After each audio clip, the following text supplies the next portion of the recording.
Pessoal, vamos dar continuidade então à nossa aula, né, que foi iniciada semana passada, onde eu expliquei para vocês um pouco sobre hereditariedade, né, e sobre os estudos de Mendel diante a essa temática, né, Mendel que foi o responsável por explicar esse conceito, e hoje a gente vai entender um pouco como é que Mendel conseguiu então descrever, né, esse termo hereditariedade, como ele conseguiu trazer um significado para essa palavra. Primeiro, voltando, né, ao que eu disse para vocês, que Mendel cultivou as ervilhas, ele tinha uma plantação de ervilha na sua casa. E Mendel, como ele queria explicar como as características eram herdadas em gerações a gerações, ele escolheu, então, em seus estudos as ervilhas, certo? E nesse estudo, Mendel quis realizar um cruzamento de ervilhas com características lisas versus ervilhas com características rugosas, para ver que através desse cruzamento como ia surgir as próximas gerações. Então, Mendel foi lá no seu jardim, certo? E com o auxílio de uma tesoura, ele recortou a estrutura masculina de uma planta com características lisas. Como eu disse para vocês, as ervilhas, elas são hermafroditas, ou seja, elas possuem tanto a característica lisa quanto a rugosa em uma única planta. Então, Mendel cortava, né, essa partezinha masculina e deixava apenas a feminina, nessa plantinha lisa.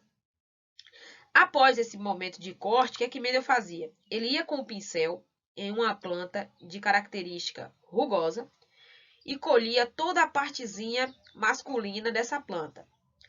Depois de colher, ele ia com o pincel novamente e colocava essa estrutura masculina naquela planta que ele tinha recortado. Ou seja, agora ele ia ter em uma única planta ervilhas com característica lisa e rugosa. Para que quando ele fizesse o cruzamento, ele verificava como é que ia surgir as próximas gerações. Se iriam nascer lisa, rugosa, se iriam nascer lisa e rugosa em uma única planta. Era isso que Mendel queria entender. E aí, olha só, explicando para vocês como é a estrutura, né? A flor que é hermafrodita, ela é dessa forma aqui. A partezinha amarela é o chamado flor feminina. As pétalazinhas em lilás é a parte masculina. Então, Mendel recortava a parte masculina, deixava plenas a feminina, depois ia lá com o pincel e pincelava a feminina com aquela estrutura masculina que ele tinha retirado em uma outra flor, para que a planta se auto-reproduzisse, certo? E aí, como é que funcionava? Veja bem, eu falei lá, né, que Mendel recortou, então, a estrutura e pincelou a flor com a modificação, né? A flor que era lisa, ele pincelou com características rugosas. Então, a gente vai ter nessa planta características lisa e rugosa. É como se fosse pai e mãe, ou seja, liso e rugoso. Feito isso, né, após um período, Mendel esperou então que essa planta se autorreproduzisse. E aí primeiramente ele chamou o primeiro teste de geração parental P. Quando essa planta se reproduziu, ele percebeu o seguinte, que ele abriu lá as sementes da planta, ele percebeu que mesmo cruzando liso com rugoso, só nasceu então sementinhas com características lisas, ou seja, todo mundo liso, ninguém rugoso. E aí Mendel chamou essa geração de geração F1. Ele não entendeu muito bem e ele queria então fazer um novo estudo, porque tinha nascido só sementes lisas se ele tinha cruzado liso com rugoso. E aí Mendel replantou novamente essas plantas e após um tempo, né, essas plantas foram plantadas e quando ele foi colher, que ele foi lá nas sementinhas, ele verificou o seguinte, que para cada 4 sementes, 3 nasciam lisas e uma rugosa. E aí ele chamou essa característica de geração F2.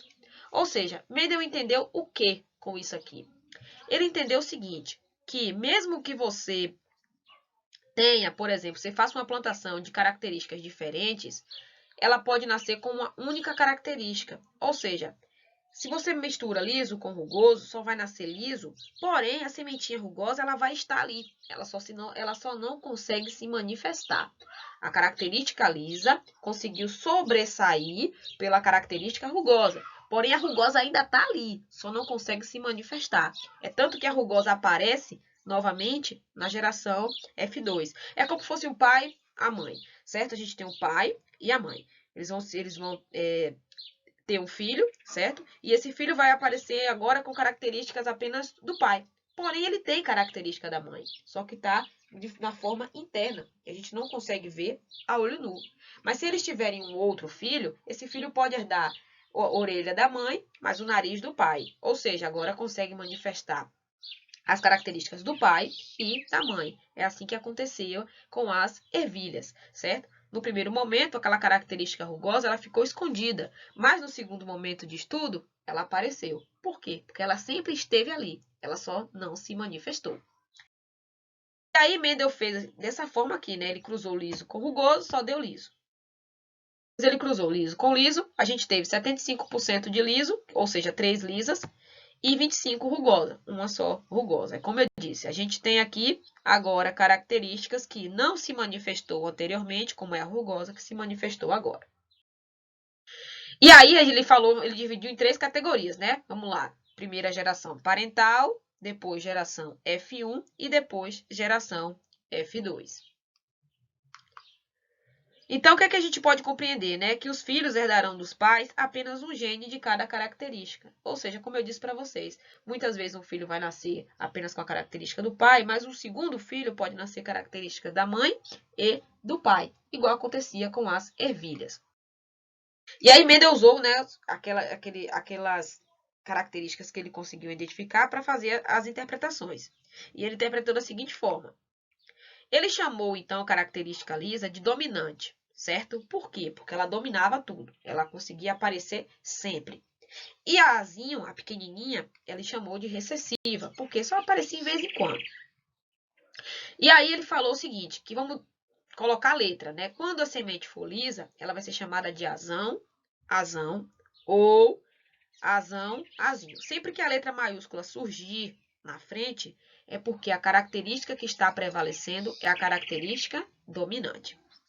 E aí, veja bem, ele cruzou, então ele viu que isso aqui, quando as sementes for cruzadas e derem azão, azão, a gente só vai ter semente lisa. Por quê? Porque a dominante está na frente. Quando ele cruzar azão, azinho, vai ter lisa novamente, porque a letra maiúscula está na frente. Quando for azinho, azão, a gente sempre tem que colocar a maiúscula na frente. Então, azão, azinho. Vamos ter lisa de novo. Por quê? Porque a maiúscula está na frente.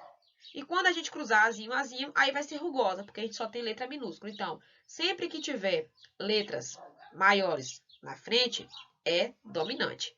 Sempre que a letra menorzinha estiver na frente, é, então, recessivo. Então, dominante é quem domina e recessiva é aquela que se esconde e só aparece de vez em quando. Se a gente for levar isso, né, é o que eu acabei de falar para vocês, né, que o fator para a semente lisa, então, é dominante, porque sempre aparece.